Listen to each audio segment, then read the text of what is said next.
এবার কিন্তু ফেঁসে যাচ্ছেন সেই গোলাম সাকলাইন। ঢাকা মেট্রোপলিটন পুলিশের সেই সাকলাইন সজীব কিন্তু 2021 সালে পরিমণির কাণ্ড নিয়ে ব্যাপক সমালোচনার মধ্যে পড়েছিল, যার কারণে কিন্তু 4 বছর পর কিন্তু তাকে চাকরি হতে অব্যাহতি দেওয়া হলো।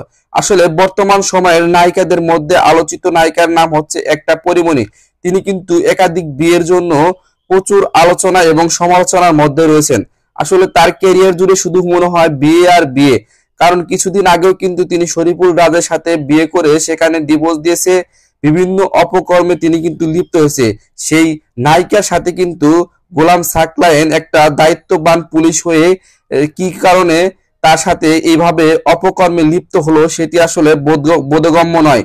তার মতো একটা দায়িত্ববান ডিবি অফিসার হয়ে তিনি তার হোয়াটসঅ্যাপ, ইমো এবং মেসেঞ্জারের থেকে যে তথ্য পাওয়া যায় তার মাধ্যমে বোঝা যাচ্ছে যে তার সাথে কিন্তু সাকলায়েনের যে অবৈধ সম্পর্ক ছিল সেটা পরিষ্কার।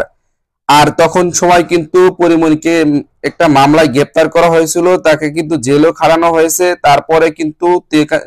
তারপরে তিনি কিন্তু ডিবি অফিসার হয়ে অনেকটা বেঁচে গেছেন। তাকে কিন্তু ট্রান্সফার করা হয়েছিল ঝিনাইদহে, সেখান থেকে কিন্তু অবশেষে তিনি কিন্তু মুক্তি পেলেন না। তাকে কিন্তু অবশেষে জোর করে অব্যাহতি দেওয়া হচ্ছে, সেটা হচ্ছে নিরাপত্তা বিভাগ কিন্তু অবশেষে তদন্তের পরে জানা যাচ্ছে যে তাকে কিন্তু জোর করে অবসরে দেওয়া হচ্ছে। আসলে একটা জিনিস খেয়াল করে দেখেন, পাপ কিন্তু বাপকেও ছাড়ে না। আসলে এই সমস্ত ডিবি পুলিশ অফিসারের জন্য কিন্তু দেশের মান সম্মান অনেকটা হচ্ছে, কারণ হচ্ছে তিনি একটা বাজে নায়িকাদের সাথে করে কিভাবে এত মেলামেশা করে, তার বাসায় এত যাতায়াত করে, তার সাথে অবৈধ সম্পর্ক করে, যার কারণে কিন্তু দেশের মানুষ আজ হাহাকারে ভুগছে।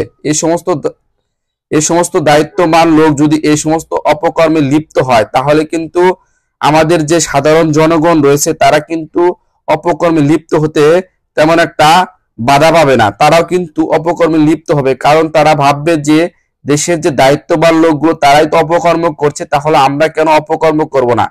তো আমি সরকারের প্রতি একটা অনুরোধ করব যে এই সমস্ত মানুষের কিন্তু কঠিন শাস্তি থেকে কঠিন শাস্তি হওয়া দরকার। আসলে পরিমণির মতো বা বিভিন্ন বাজে বাজে নায়িকা রয়েছে, তাদের সাথে যে অবৈধ সম্পর্ক করেছিল এই সমস্ত দায়িত্ববান লোক, তাদেরকে চিহ্নিত করে অবশেষে তাকে চাকরি হতে অব্যাহতি দেওয়া হয়েছে।